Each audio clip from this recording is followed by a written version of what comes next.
Alright, guys. So, how many of you are familiar with a hate group called Moms for Liberty? I'm gonna guess a lot of you guys are familiar with them, but for those that aren't, I'll explain. They are, as you can guess, a conservative hate group that is mostly oriented at fighting against the supposed woke DEI LGBT takeover of schools and the indoctrination of kids. It's the only moms and Moms for Liberties are the women in those videos that end up going viral because they call the cops on, like, an innocent black person for using a public grill at the park or something, and they feel scared, they feel threatened. Karens, you know, like racist Karens. Those are the types of moms in Moms for Liberty. But for the most part, it's just a lot of lawyers and Republican politicians backing it, and it's literally just a astroturfed conservative GOP psyop, maybe even funded by Russia. I'm completely willing to throw that accusation out there, knowing how much money Russia has been investing in right-wing, culture war fighting pundits and figures and organizations in the US. It would not surprise me if they got a lot of funding from Russia. Let's be real. Moms for Liberty's big shtick is primarily focused on taking over local schools and school districts, getting their figures elected to positions in the PTA, and just generally exercising whatever control they can with all their money and backing to enforce on a local level their ideas, basically creating enclaves of schools where they control what kids are allowed to learn about, particularly in the realm of race, history, and LGBT rights and identity, and gender. So, this group is evil. Pure evil. And there's not really much I can think of as a way of fighting back against what they're doing, but there is an individual who I have covered a few times on my channel. I consider him a friend of the show, and love shouting him out because he deserves a lot of attention for what he does. There is one figure who is out there fighting them on the front lines, and that is Walter Masterson. Love his content. If you don't know who he is, he's a lefty guy who goes out and trolls conservatives in person. And he does it in the same way that conservatives tend to go out and, like, troll lefties in those man on the street videos, but man, are they great.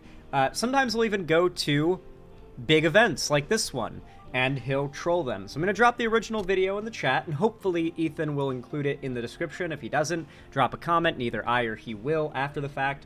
But with that said, let's go ahead and hop into this. Moms for Liberty is trying to take over this school in Arizona, but Walter Masterson is here to troll them. Let's watch. I've not seen even a second of this, but knowing his past videos, this is going to cook pretty hard. After last week's tragic school shooting, I wanted to help our school to protect our children by making a list of books we should ban.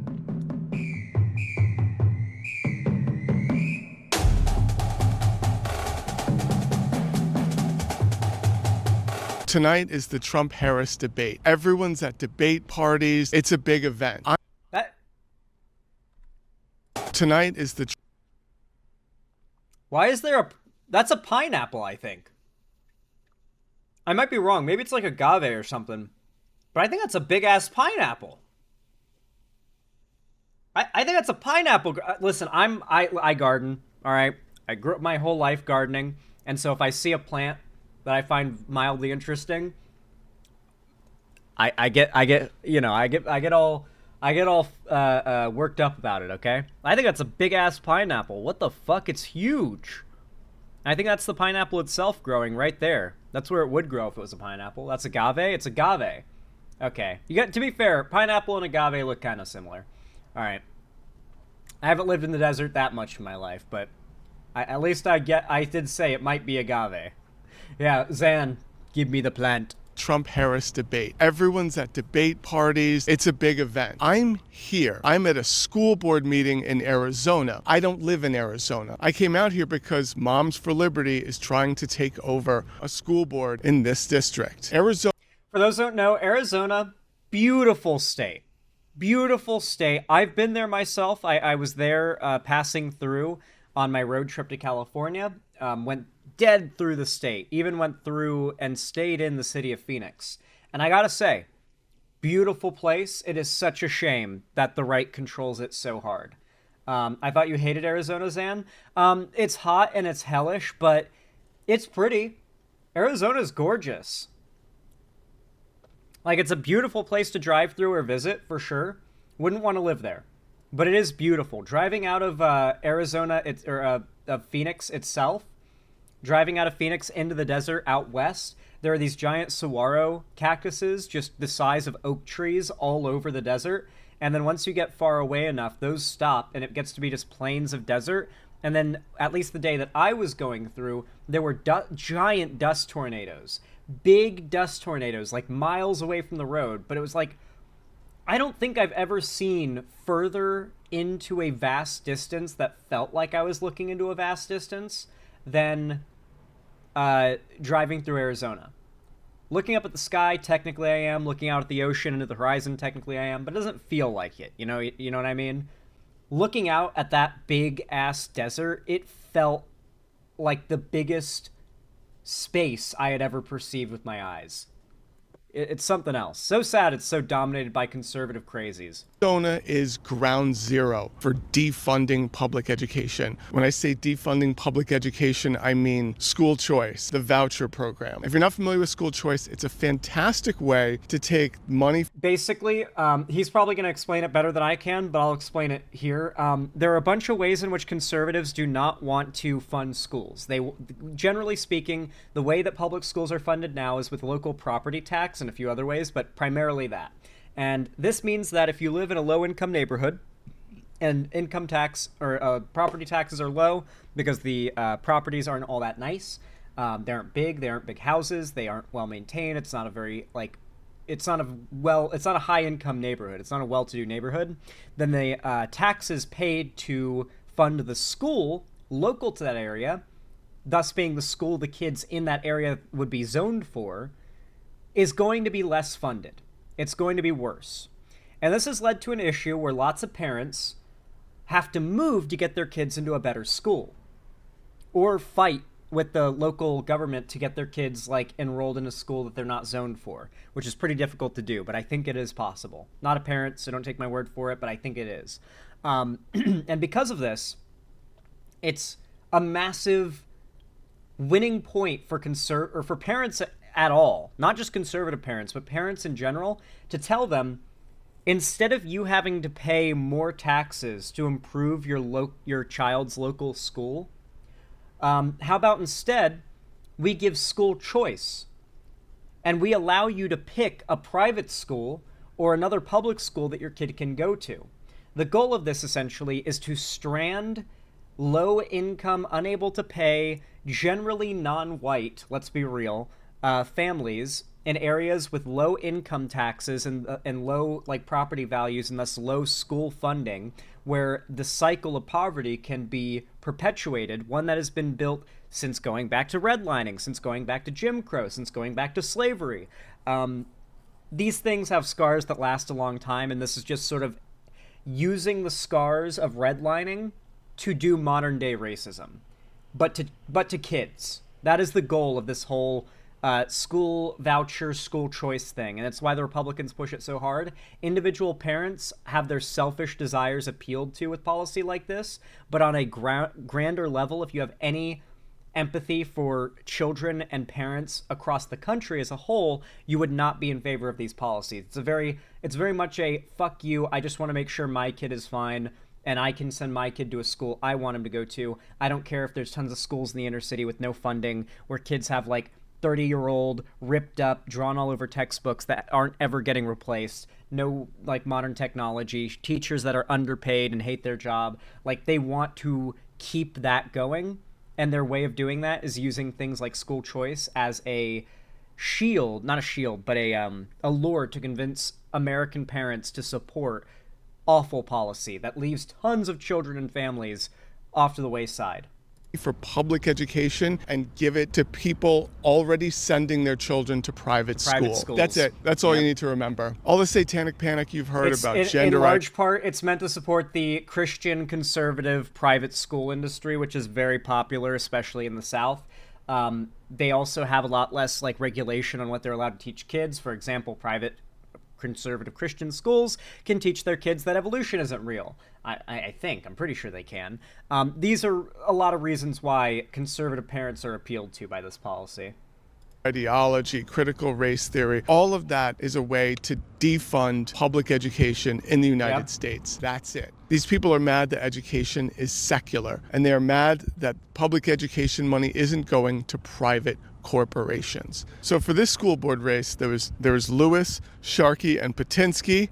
These are the people that don't want to defund public education. And the people that do want to defund public education are Jacobs, Beasley, and Hassler. Very simple. Jacobs, Beasley, and Hassler. They support school choice, they support the voucher program, and they want to be school board members for a public school. They're plans for Moms for Liberty, by the way. This is what Moms for Liberty does. They astroturf planted figures into school boards and PTAs across the country in order to meticulously, town by town, school district by school district, enforce their beliefs on kids. I think my YouTube is cooked 144p and still lagging. No dropped frames on my end, so if it's probably YouTube, but no one else is complaining about it either, so you might just want to refresh. Could be your internet as well. Rainbow Dash, spades of approval. I hope things get better for you when it comes to your internet and the lag. These people do not believe in public education, and they want to work in public education. Since it's JBH, their slogan is just be honest. And if they were just being honest, they would say, we don't believe in public education. We want all that money to go to... It reminds me of the old Google slogan, don't be evil. Anybody who has to draw so much attention with like a slogan about how morally righteous their group is, you shouldn't have to draw attention to how morally righteous your group is with a slogan. It should be apparent. Private corporations. I know you've seen a lot of get out the vote videos. This is me telling you to get out the vote in your local school district. Wherever you are, there are Moms for Liberty candidates trying to get elected. I live in New York City. Moms for Liberty took over District 2 in big, bad, liberal New York City. Yes, I want you to vote in the election. I also want you to vote. Nowhere is safe. Nowhere is safe because they astroturf these very low-stakes local school district elections that no one pays attention to besides generally the conservative parents who are super insane and obsessed with whether or not DEI is being taught to their kids in school. They're the ones paying attention to who's getting elected to these super important, but to most Americans, unimportant positions. And Moms for Liberty, with so much money and so little general American interest in knowing what their local school board figures like are running for and what their policies are, like a lot of people aren't digging into that, like just very few. It's so easy for them to astroturf members of their hate group into having positions of power in the public school system. It is terrifying. Mind you, Libs of TikTok has done this. She is elected in Ohio on a local school board. She has a position of power in public schools in Ohio. That's where it started. That's where it really started to blow up, and Moms for Liberty has emulated what Libs of TikTok did. Oklahoma, my bad. I thought, is it Ohio or Oklahoma? I think it's Oklahoma. Maybe it's Oklahoma. Anyway, it's Oklahoma. Okay. As I said before, though, they've copied that, and they're doing it all over. Even in Manhattan, in New York City, in New York, the bluest city in the bluest state, or one of the bluest states. In your local school board. Talk about the darkness that has settled on this district over the last year. And my comments are directed towards the radical majority of this school board and the administration. That darkness looks like half the families of K-12 students who are paying taxes while educating their children outside the district. That darkness looks like the curriculum that lies to students about gender.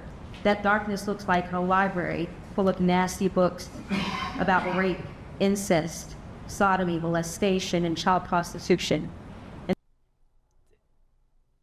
That's the Bible, dude. Like, the term sodomy comes from the Bible, right? Because Sodom and Gomorrah. And these are books that the superintendent and the district lawyer are supposed to be removing. Parents should know that the Department of Education said at least 5 to 6 million public school students will be sexually abused by the time they graduate. This is bound to happen in SUSD if there's not change. So I do hope on November 5th that you parents, that you constituents are paying attention to the changes that need to be made. Dr. Menzel, we need that darkness, that dark cloud to go, and you have to go with it. Remember at the start, she referred to the radical majority? That's in reference to the people that are against Moms for Liberty, the majority of parents and teachers and staff and whatnot involved in the public school system locally. She refers to them as the radical majority that are brainwashing kids. The people who have fallen for this shit are genuinely, like, beyond brainwashed. Like, they're actual dialogue tree following NPCs. Actual NPCs. Mental note program based on emotional learning theories that trickle down into every facet of curriculum and school policies are not effective at improving academic outcomes or improving student wellness at scale, despite claims otherwise. Since 2002, U.S. schools nationwide have increased spending on these programs by over 52%. Average district spending on counselors, social workers, and other ancillary student support services percent. Since 2002, okay, US he's talking about counselors. Spending on these programs by over 52%. Average district. Moms for Liberty thinks too much money is being spent on social workers. Yeah, he's literally complaining about social workers and counselors at schools getting too much money. Schools are getting too much money. You know why? Who do kids go to when their conservative parents are abusing them? What is the safest person that in a child's life to go to if a conservative parent is abusing them? A guidance counselor. They are there for that kind of thing. They are specifically there for kids to go to talk to someone who is meant to listen if they're being bullied or abused at home or not taken care of properly. They want to eliminate the existence of social workers, of CPS, and definitely of school counselors, because it's a way for which their children can speak to an adult that cares about them about how badly they're being treated, because they know that in the real world, the way conservatives treat their kids in general is not acceptable. And their kids so much as whispering a word about it is going to get them taken away from the family, right? And so it wouldn't surprise me if a lot of these abusive conservative parents, and most of them are abusive as like a core fundamental value of conservatism, to be clear, like go to any conservative part of Twitter and ask if it's okay to like hit your kid in the face if they've done something wrong, and see how many of them start screaming at you that you're a cuck if you don't like hit your kid in the face, right? Like, I'm not making the argument as an insult. They would insult you for thinking you shouldn't hit your kids. So when I emphasize that, like, their ways of attack, everything they're doing is to hurt people, whether it's kids, adults, women. There's always a path to hurting a group that they consider lesser. In this case, it's children. Removing a path through which parents can be held accountable, particularly right-wing Christian conservative parents, who tend to be the most abusive statistically, from having, like, they want to prevent their kids from being able to get help. District spending on counselors, social workers, and other ancillary student support services has doubled since 2001 to over $1,100 per pupil. The average district instructional spend percentage is at a 20-year low at 53.4%. And students everywhere are believed to be more anxious or depressed than ever before. Clearly, the experts are failing students. Truly, educational reform requires us to weed out, root and stem all these psychotherapeutic theories of education. Parents, remember. Dude, I'm just saying it right now. This dude beats his kids. If he has them. This dude beats his kids and is totally like the most unpleasant, abusive piece of shit dad. Did you hear what he said there? How kids these days have extremely high suicide rates and rates of depression, then frames it as though the caring, underpaid professionals in the school system are at fault.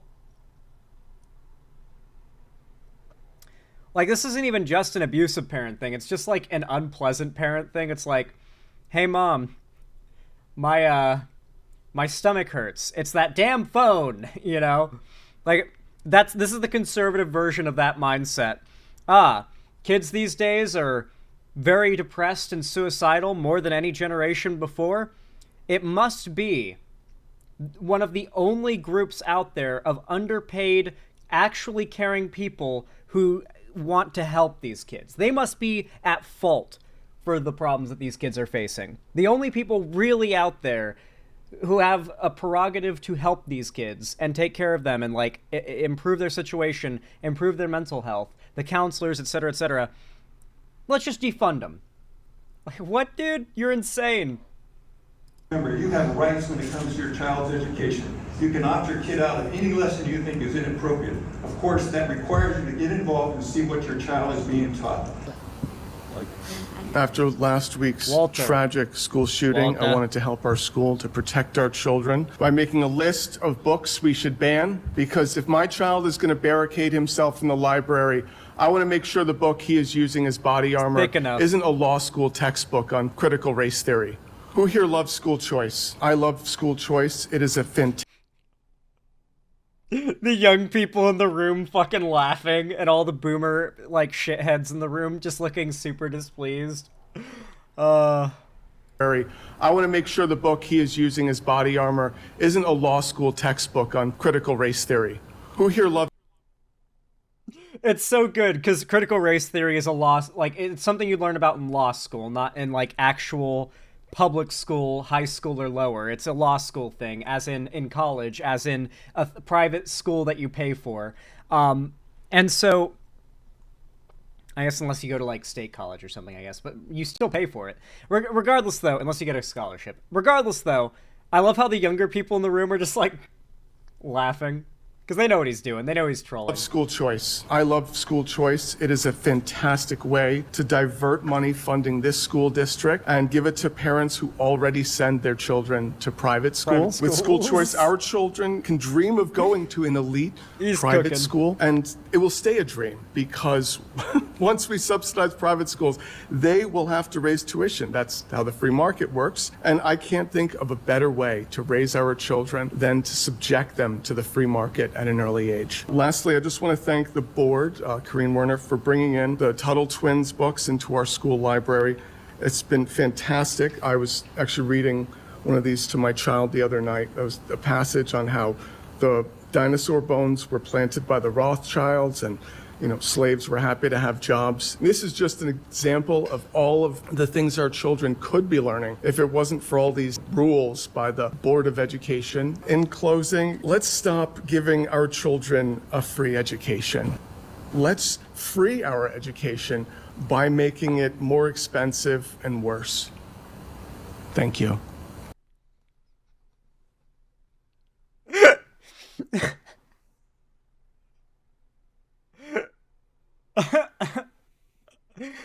Oh, dude, there's a fucking Purple Heart Vietnam vet sitting here looking pissed.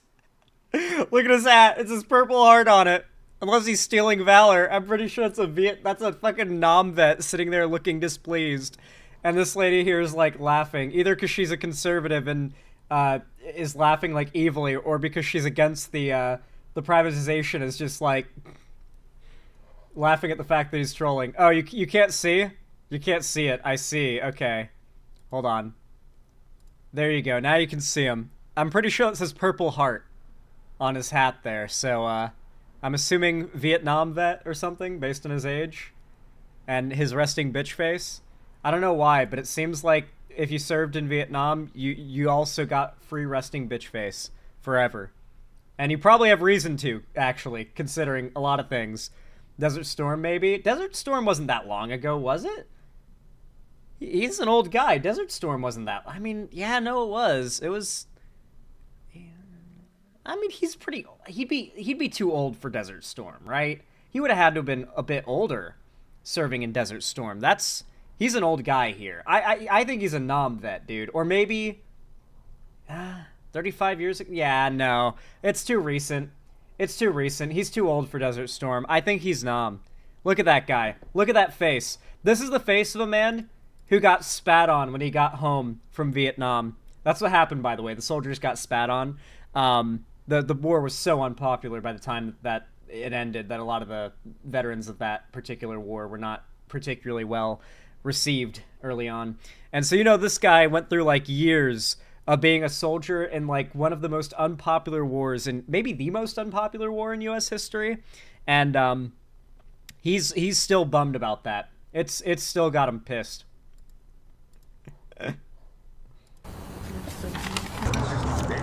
Thank you for what you said about protecting the children. You know, it's just, you know, we gotta, you know, school choice and the voucher program. We gotta do this. You know, Yes. we can't trust teachers anymore. You know, we can trust? Private corporations. You know, Board of Education's got to go, and you know, I'm going to feel a lot better once we can get, you know, we can totally defund this, you know, corrupt, grooming, sex trafficking den of iniquity and put that money.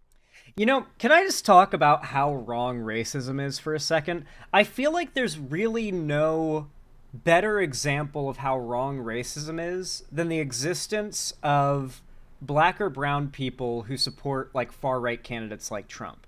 Like, as a white guy, your whole life, no one really thinks of you as a white guy outside of political, like hyper-political conversations. Like, my whole life I've always been Alex, right?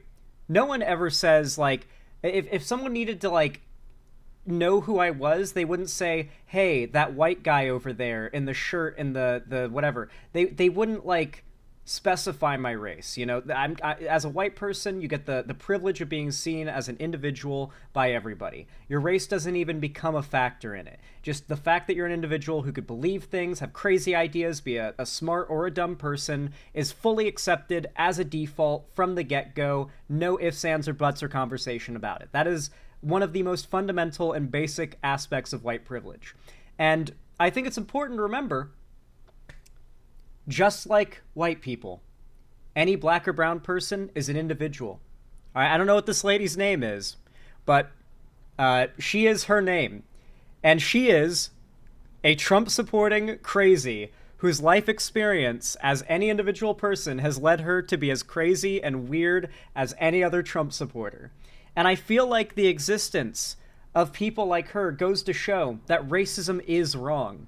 That no matter what your race, you are an individual, and as an individual, you can be stupid and insane and fight for things that are counter to what are best for you, and you're like, you can just be completely brainwashed and ignorant on fundamental things important to politics and your general life.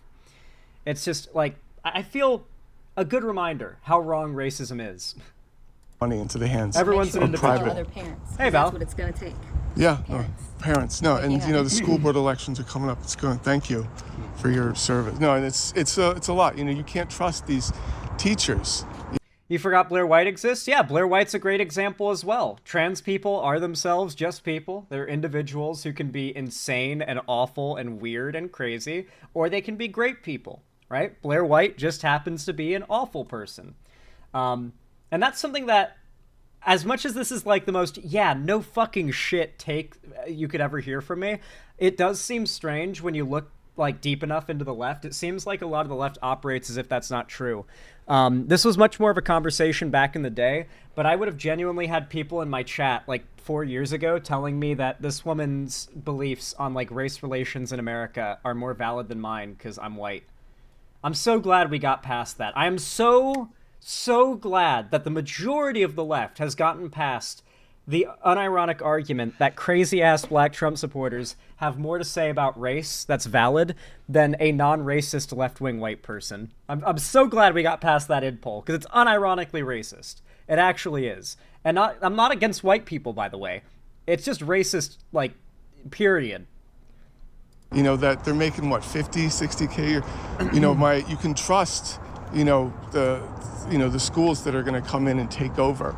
Parents acting like this towards each other and the school board is making students hate each other. Their parents are telling them to hate a certain group of people, and that LGBTQ. Exactly, that trickles on into school. Parents acting this way, it increases bullying, it increases depression because their parents are telling them to bully. See, she's explaining what's actually going on, not the weird bullshit narrative that one dad on the podium was explaining. Oh, the kids are depressed and they're killing themselves these days because the guidance counselors are overpaid and they failed these kids. No, the reality is the parents in there are the ones massively responsible for the statistics of high suicide rates and high rates of depression among the youth. And yet they'll weaponize what they cause as ammo to cause more of it. It's genuinely evil. I don't know how many of them are convinced they're good people fighting for a good cause and they're just that brainwashed. And I don't know how many of them know they're evil and awful and are just taking a paycheck from Moms for Liberty or Russia or from wherever. Or if they're just truly evil and that's why they support these policies when they vote. I imagine many of them aren't, and I've just been fooled, but oh my God, I'm sorry. I keep having to burp. I apologize if that bothers you. So sorry. But she's explaining it better than that dad did. She's giving the actual correct take. The Moms for Liberty people that spoke said that, you know, that depression and bullying is at an all-time high. Yeah, exactly. So it's very hypocritical because it starts with them and then it ends with... Well, that's when you ask them, like, who are the kids that are getting bullied? Is it the straight, white, cis kids? Or do you think it's maybe non-white, non-straight, non-cis kids? Or any combination thereof? Like, who would you really think is getting bullied more in school these days? They might argue to your face that it would be the cis, white, straight kid, but I don't know. Maybe they'd bite the bullet. Who knows? This depression that they're saying is at an all-time high, but in reality, they're the ones that caused it. The call is coming from inside the house. Yeah. You as a student have noticed an uptick. 100%. I didn't even see that coming, but you were like, oh yeah, they're talking about bullying. And it was like, oh yeah, you're right. They were talking about how depression's at an all-time high, yet they're the ones that are making their kids bully other kids because they're part of a community that they hate. It. So... Yeah, and they are the sense. first ones to get up and say that they are the most oppressed right now. Yeah. Right? You know what, you go around the world and every group that is doing the most damage to other people, you know, is the first to play the victim. Exactly. That is just... Exactly. That is a bizarre tendency I've noticed, by the way. Like, you ever notice that, like, Ukrainians online don't play the victim? Like, Ukrainians online are not, like, doing this big boo-hoo, woe is me thing. They're, like, hyped up and patriotic and talking about defending their country. They aren't trying to, like, solicit sympathy and pity online, despite literally having their country invaded. I mean, Palestinians in Gaza don't exactly have internet access in large part, but if they did, I don't think they'd even be online if they were like in the English world of the internet complaining. I think it'd be much the same. But you know who is online trying to post to garner sympathy and play the victim in all this? Since the start, Russia. That's actually a very good, like, sort of like, that's a good notice. I have picked up on that at least in the world of politics, the first group to claim that they're the victim tends to be the victimizer. Even on the, like, international scale. Yeah, Israel too. Israel loves, like, talking up how much the victim they are. And to be fair, civilians have been kidnapped, killed, and raped in Israel by Hamas. So that's pretty bad, but Hamas is not the Palestinians. And then in response, Israel's like, well, this Palestinian school has to pay. It's like, well, no, they don't. They really don't. Anyway, I really like Walter Masterson, and I highly recommend you check out his stuff. This is a great video, and I'm glad to see that he's out there fighting the good fight against Moms for Liberty and other astroturfed hate groups like that one. He makes great stuff. If you're not watching or subbed to Walter Masterson, change that. Go subscribe to him, for God's sakes. What are you doing? Quit delaying. Do it now. Anyway, if you enjoyed this video and you want to support it, then please consider leaving a like, whether you're watching live or after the fact when this goes up on its own as a video. Every single thumbs up forces YouTube in real time to push my content in the algorithm out to a wider, larger audience. Some returning viewers, many are new viewers, so I really do appreciate it, every single one of you who does that. Same goes for commenting, which boosts the effect of every like, so thank you to people who comment as well, and thank you to all the likers. And consider subscribing and ringing the bell icon to turn on all notifications so YouTube tells you when I go live or upload a new video if you haven't already, as if you don't, YouTube won't. And of course, don't forget to follow my social medias linked down below in the description as well if you haven't already, including my fan Discord. It is the free hub of my fan base and community, and on top of that, at least once a week, I host a gaming event, a call-in stream, or a watch party there, and I announce all my new uploads and streams too, so make sure you join that, and you turn on all notifications so YouTube actually tells... not YouTube, so that you know when I go live or upload, even if YouTube doesn't tell you. Because sometimes even if you ring the bell icon and turn on all notifications, YouTube still won't tell you for some reason. I don't know why. Don't ask me. YouTube is evil, and demons control it. It's like the warp in 40K. And so, please those algorithm demons by leaving a like. Or, if you want to support me directly, financially, you can afford it, and you feel like it, perhaps even donate, subscribe, or gift a sub to me on my website, xanderhall.com/live, or support me financially through YouTube, Twitch, Streamlabs, Stream Elements, Patreon, or buying merch to the Streamlabs link down below. Regardless of how you support the stream, though, even if you're just lurking, I really do appreciate it, and as always, I hope you all have a good one.